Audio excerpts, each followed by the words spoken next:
Asian economies were successful was because they were dictatorships and they had free markets to the West, especially led by the USA. USA opened up its market to them. So we are playing a different ball game altogether. So I mean, just a statement on my part. I mean, of course, you're right. There were very different conditions during the Cold War and a few decades ago. But I don't think that changes, at least my fundamental conclusion.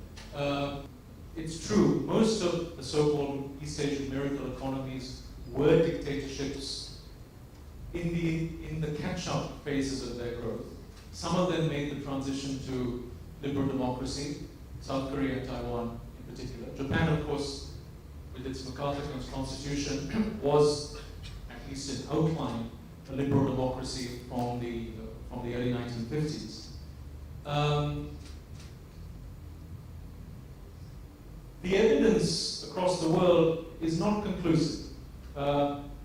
Some countries have been successful with catch-up growth under dictatorships. True of China, most recently, most spectacularly. Others have failed, including dictatorships in Latin America and across sub-Saharan Africa.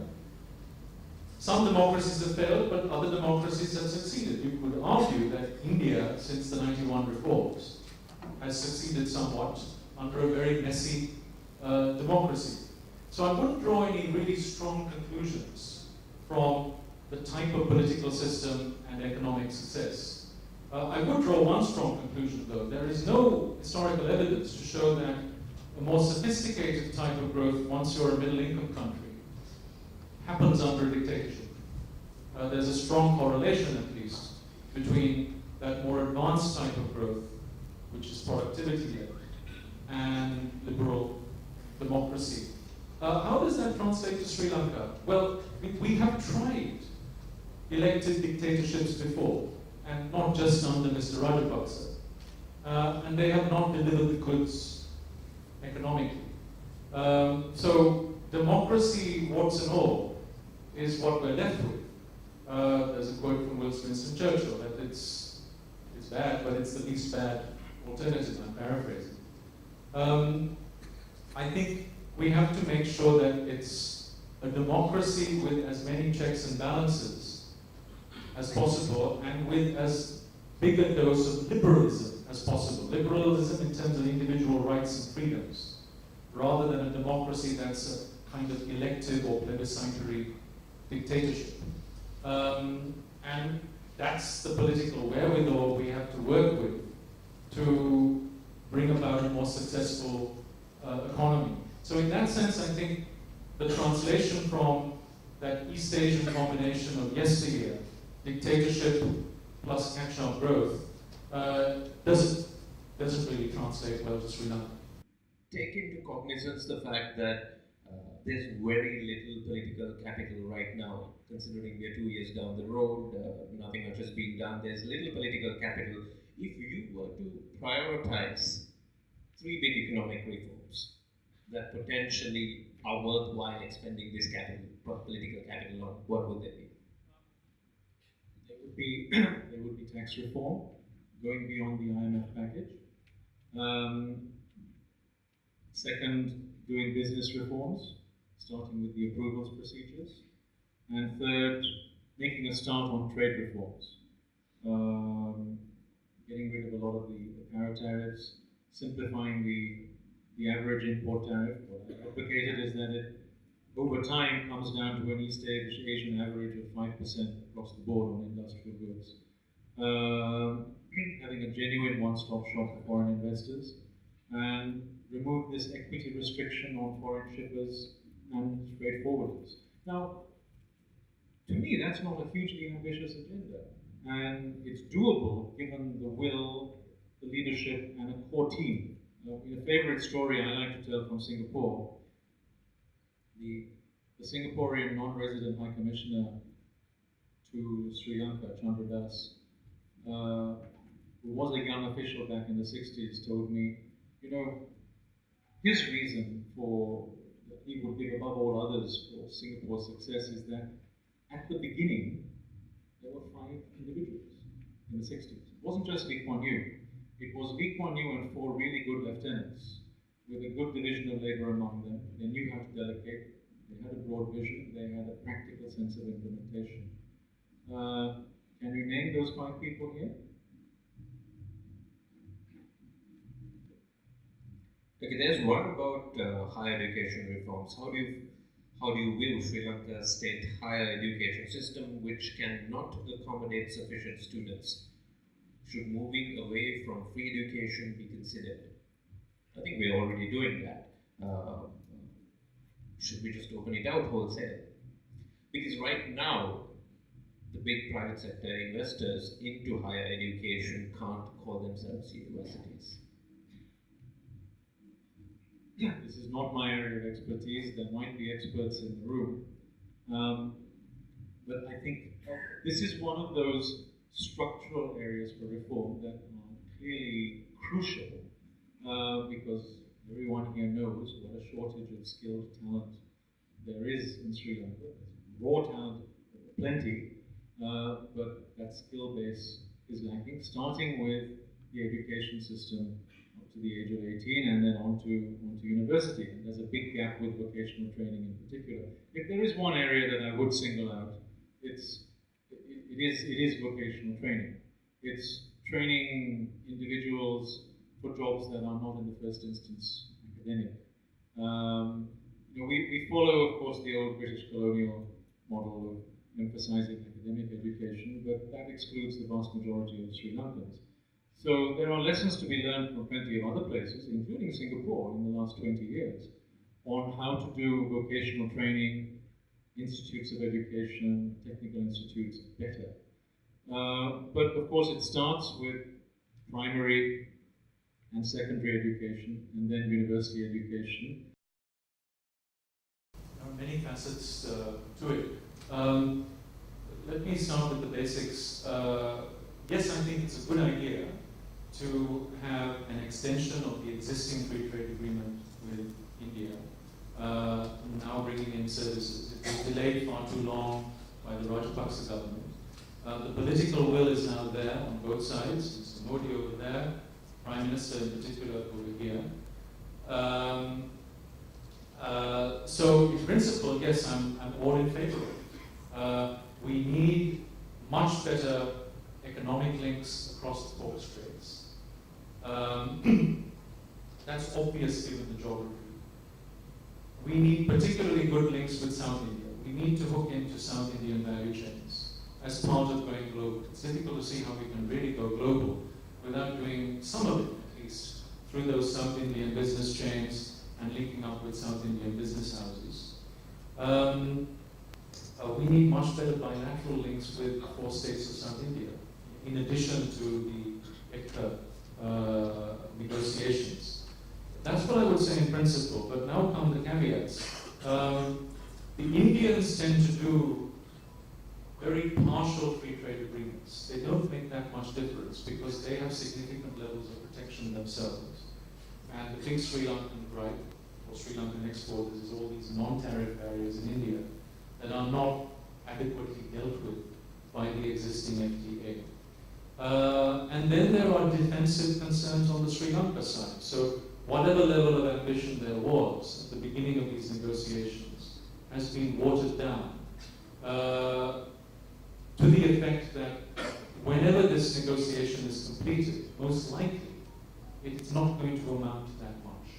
We're not going to see that many new markets open, new competition, and the forging of much deeper integration, as you put it, between Sri Lanka and India. So I would like to see a much more ambitious, not a less ambitious, FTA on goods and services and investment, indeed in other areas. But that's not going to happen because of politics on both sides, and particularly politics here.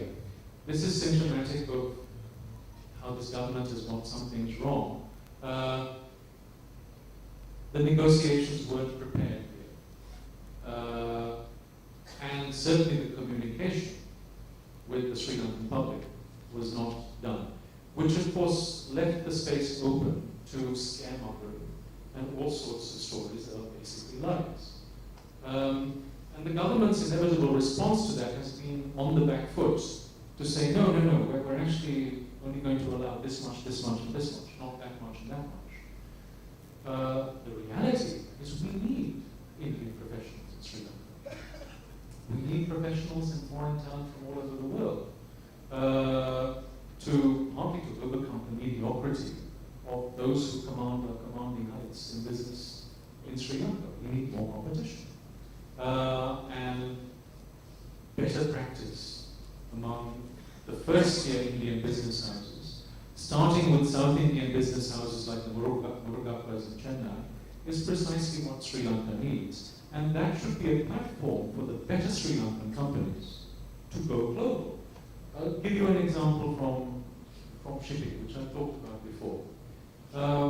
Sri Lanka has a prize out there as part of an emerging shipping and logistics hub, which is to attract the big shippers.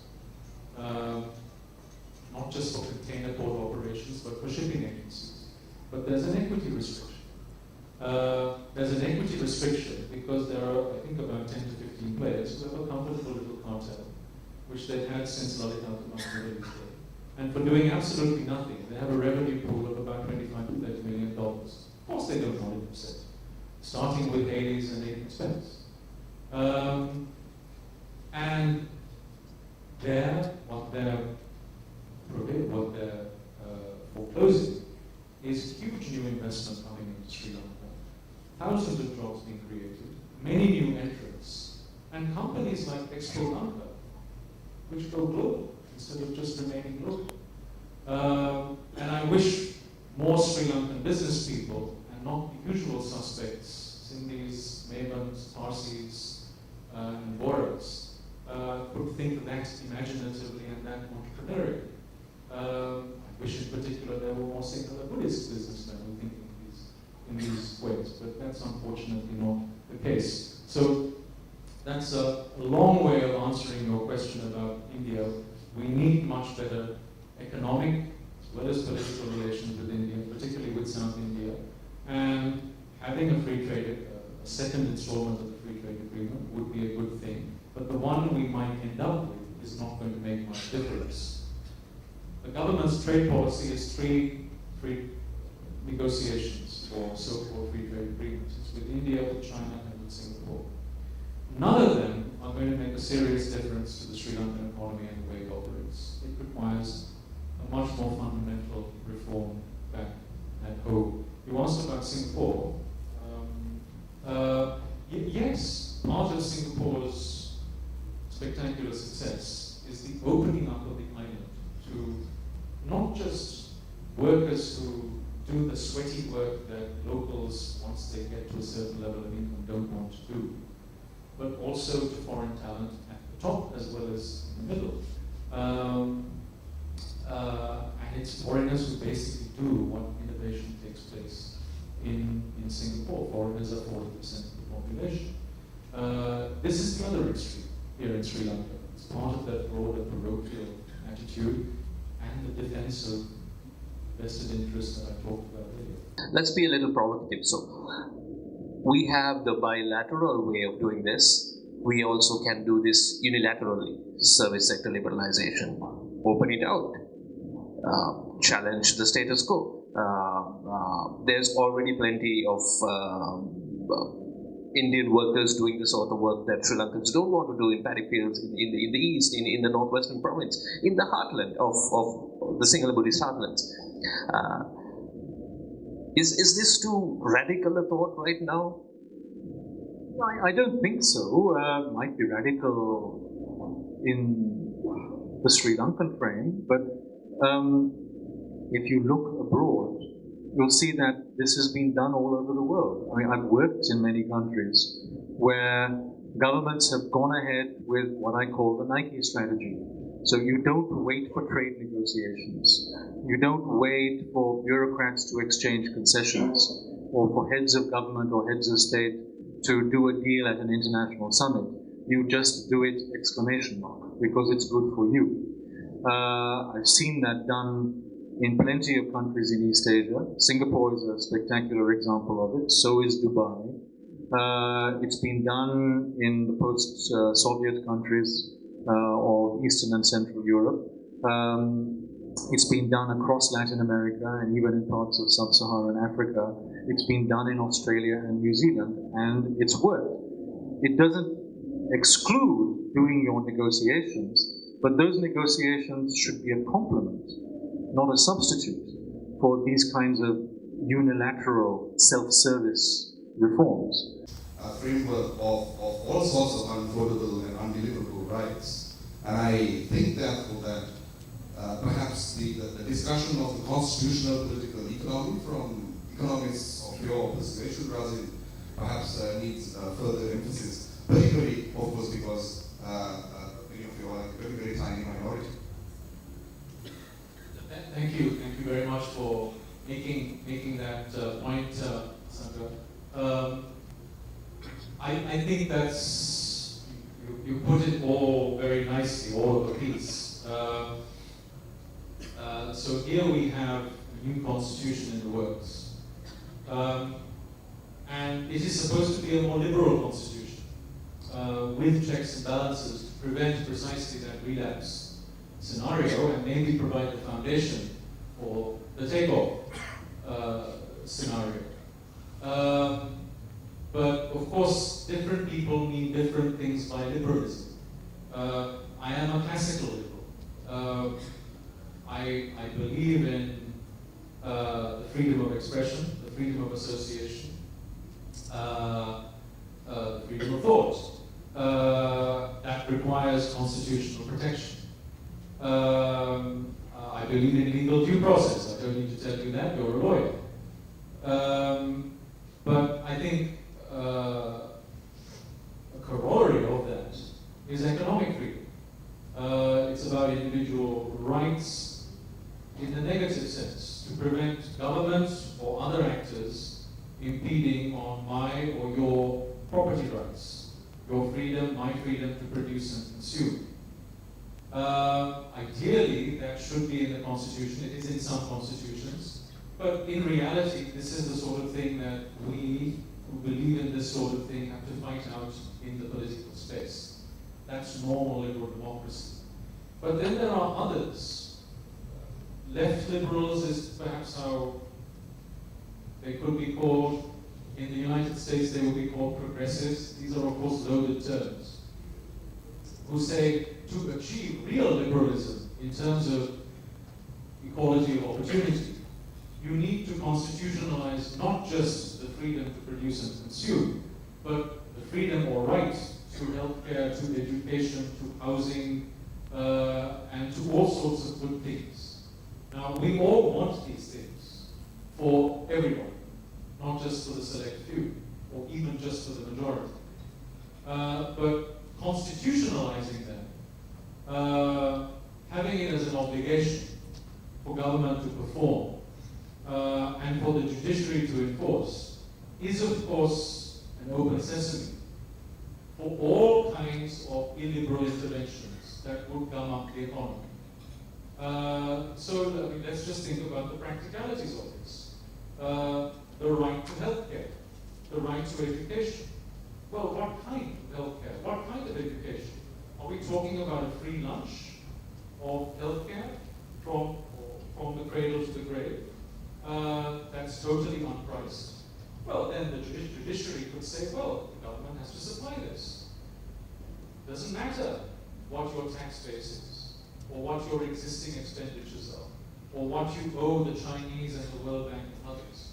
You just have to spend this money, even if it means taking it from elsewhere. Where does it go? It goes to the state hospital system, where the delivery mechanism remains fundamentally unchanged. Is that really going to provide a better service for those who really need it? And the list, of course, is endless. Now, some of those who make this argument are genuine naives. These are innocents who need to be marked by reality. Others, of course, are more cynical. They know exactly what they're talking about. This is about an agenda for an even bigger state and more government intervention to tell people what they should do because people don't know best, particularly poor people out there. And there are others, particularly here in Colombo society, with the right education and the right level of English to do the right thing, to coerce people to do these things with, of course, taxpayers' money. And let's not forget the subterranean agenda here. You and I and most people in this room know that much of what passes for Sri Lankan civil society is fake. It is about Colombo Serotypes, whose mother tongue is English, whose Sinhala or Tamil is either non-existent or so bad, like mine, but maybe not as bad as mine, to not be understood by the people for whom they purport to speak, the poor in the abstract. And this is what they're recommending for the poor. And it's going to be to the disservice of the poor. That's why this idea of constitutionalizing all these rights is a very silly and very dangerous idea.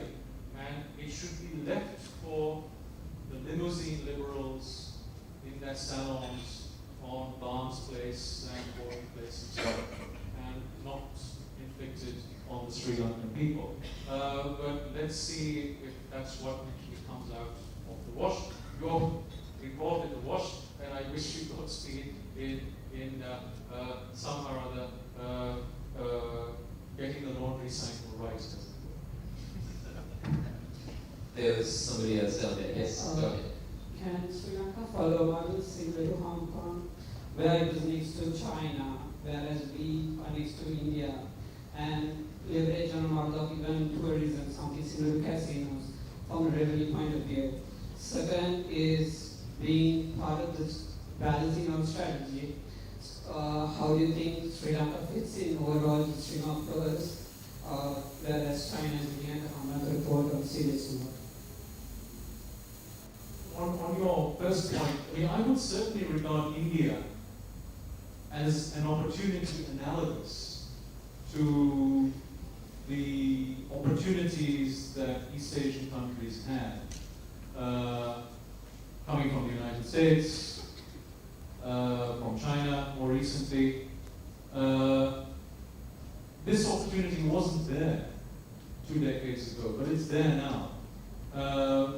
Because there are lots of good things happening in India amidst all bad things happening, and particularly in South India. And this is something Sri Lanka needs to latch on to. It's not rocket science. This is an argument that's been had before. It was an argument that took place during the ceasefire years. It's just that the reforms haven't taken place to allow it to happen. But even some simple reforms would set this process in train, and there would be link-ups between Sri Lanka and the South Indian economy in particular. So I would regard it as much more of an opportunity than a threat. On the geopolitical question you asked, well, I think, the Indian security elite is worried about this string of pearls. The string of pearls is real. China has been forging relationships by hook or by crook with countries encircling India. Bangladesh, Pakistan, of course, long-standing, Nepal, the Maldives, and Sri Lanka. And I think we should, I don't look at this in binary terms. Of course, we shouldn't reject China. We shouldn't rebuff Chinese investment. We could do with more Chinese investment. We could do with a stronger two-way economic engagement with China. Hopefully, in due course, also attract the really interesting and more productive Chinese companies, which are the private sector companies. But I would be worried about over-dependence on China for the reasons I went through in my talk. I wonder how many of you have seen the development special provisions bill.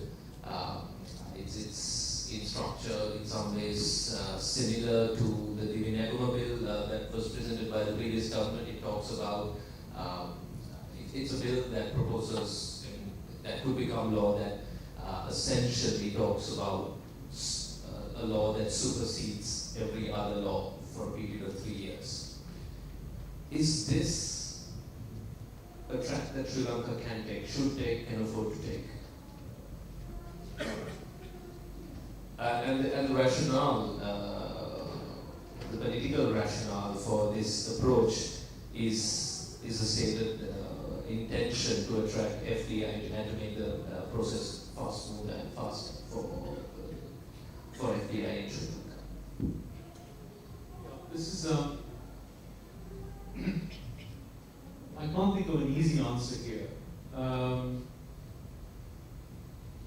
Again, one can learn from good practice abroad.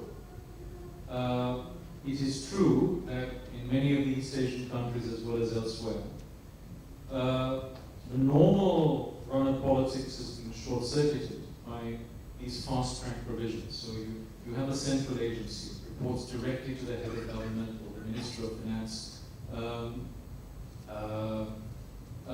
and you can have fast-track procedures which would be possible with your regular agencies, and it sometimes worked in that catch-up phase of development.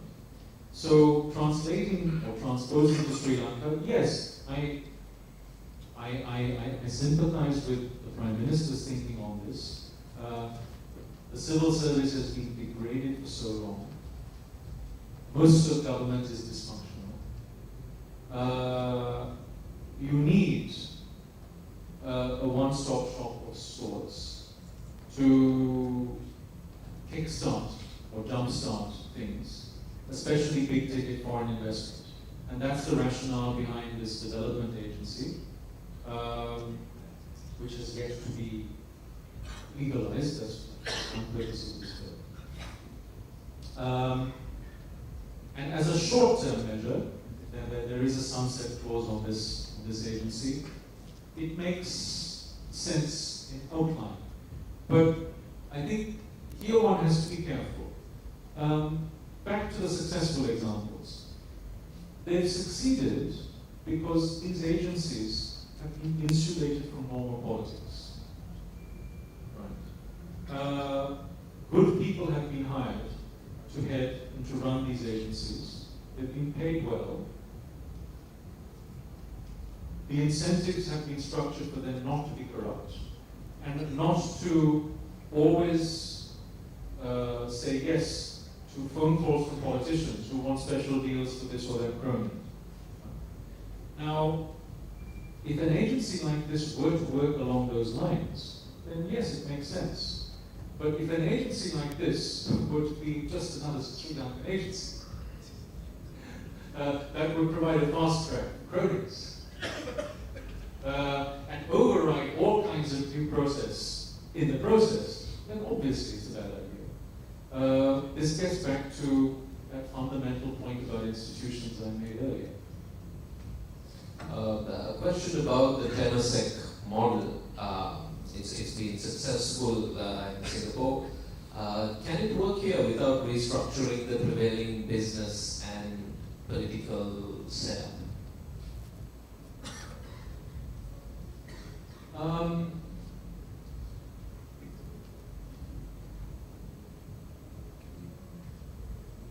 It all depends on the implementation, of course, because I would give you initially the same answer as I gave you with respect to this development agency and this new bill put before Parliament. If something were designed were drawn on paper, as it were, rather like the new constitution, but without changing the underlying political operating procedures, of course it's going to fail. Just as the megapolis will fail if the rules don't change. Part of the genius of Lee Kuan Yew and his team was that they set up Temasek with sufficient provisions to enable its management to operate separately from politics. So ownership, of course, is by the state, but for the most part, not in every instance and all the time, but for the most part, Temasek companies are run on commercial lines, particularly those that have to compete with other international players. So that's true of Singapore Airlines, the Port Services Authority, and others besides. So it would all depend on what institutional provisions were made here to insulate a Temasek-like model from normal Sri Lankan politics. Now, thankfully, there is a deputy minister in charge of this portfolio who is good, has proven credentials, and is thinking seriously about this and thinking realistically about this. You can't put all state-owned enterprises into a Temasek bank. You have to separate those that are much more political and that are not commercially viable and deal with them separately. But those that are commercially more viable and where there's perhaps a more realistic chance of divorcing or separating management or lengthening the distance between management and ownership, having to some limited form of Temasek-like company. I'm still not sure that it's going to work in the Sri Lankan context, but it's an idea worth exploring as a second best idea. The first best, of course, is privatization cleanly, and not the usual suspects. But as a second best, this is something worth thinking about. A question online again. When do you see the window for the second scenario closing?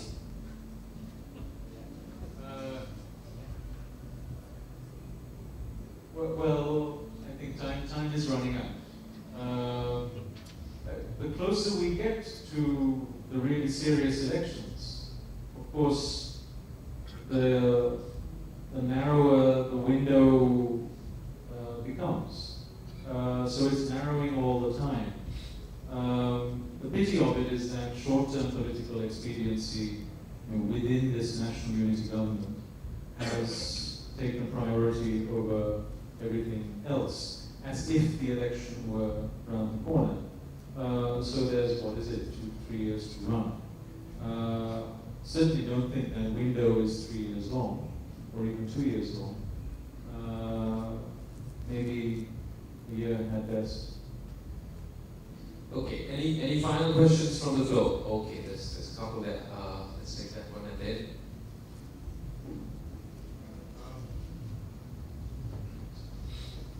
Good evening. I'm a foreigner. I'm a student here at the University of Colombo, PhD students, and I've been here for 3 years. And I think if you want to ask about Sri Lanka, asking foreigners, you should not ask the tourists, ask people who have stayed a bit long. Now, I want to ask you if, Professor, if there's any means you have linked your scenarios with something a little bit out of the box for me, from what I've seen in Sri Lanka. For instance, cultural issues and the fundamentals of attitude.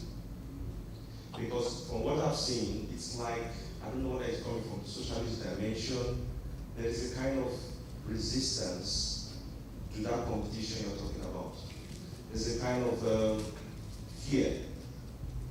There's a kind of fear. The fear I have asked before in different forums is that, what are you Sri Lankans afraid of? And they said, what are you talking about? I said, well, I know you had some issues, a conflict. It's like there is a fear. And I give example of myself. I say, when we are given a visa, they say, you cannot work here. I said, what is that the practice around? They said, apart from that, every year you come, we give you a new visa after 1 year. So you see that the scenario does not allow for that competition you're talking about. So do we link it to a cultural stuff, a theory, or what possible explanation could one see? Because the competition, it's difficult to see it coming and being allowed with what I've seen this far. For someone who has been here for 3 years doing a PhD. Thank you. Thank you. I think that's a very useful observation. So, question. Let me begin by saying that I take your point, but we should still ask tourists what they think about the Sri Lankan experience, and not just take it for granted that they're coming to the loveliest country on earth with the friendliest people on earth. So of course they come here. We need to be educated much more on the kind of experience they have here, so that we can improve on it, particularly in terms of delivering a proper service and giving them value for money without taking them for granted. That's on the tourist front. Of course, we need to attract many more people like you, all the way from students to business people who stay in Sri Lanka and add substantial value. And the tragedy of it is that life is made as difficult for you as possible. Now, as an economist, I would say there are economic reasons for this. There are, as I said, special interests who like to keep things the way they are. There are political reasons for this. But you're right, there are very deep-seated cultural reasons for this. And those reasons have probably more to do with Sinhala Buddhist culture than the other ethnicities and minorities in the country. It has to do with an island mentality and with the role of Buddhism on this island. I'm not the expert here, but I think those cultural reasons dovetail and reinforce the more material reasons I gave earlier, and there does need to be a change of attitude or mindset. How one gets there, I think, is also it's a question to ask with no easy answers. But part of the answer is changing the economic incentives. Why is it people like you have to go through such hassle and so many hoops for the privilege of living in Sri Lanka? And I hope after 3 years your Sinhala is better than mine. Otherwise, Captain Elmore Jaimadhan over there is going to give you a lecture on how bad your Sinhala is. Okay, we'll take one last question from the floor. Yes, over there. Hi, just a question. What's your view on the future of manufacturing? I mean, with the rise of, say, robotics, automation, 3D printing, do you feel that the current model of the labor arbitrage model, making stuff and things are cheap, putting on a ship, sending it to the market, how much longer do you think that's going to be around? In a 15, 20-year view, and what does that mean for the future of manufacturing in countries like Sri Lanka or Southeast Asia? I'll give you a global answer first, and then have a stab at a Sri Lankan answer. This past semester, I've been teaching a course with a good friend of mine at the NUS Business School on trade policy and global value chains. So it's fresh in my mind. Yes, there are new technologies out there that are going to reshape supply chains, particularly information technologies to do with robotics, 3D printing, artificial intelligence, that will shorten supply chains.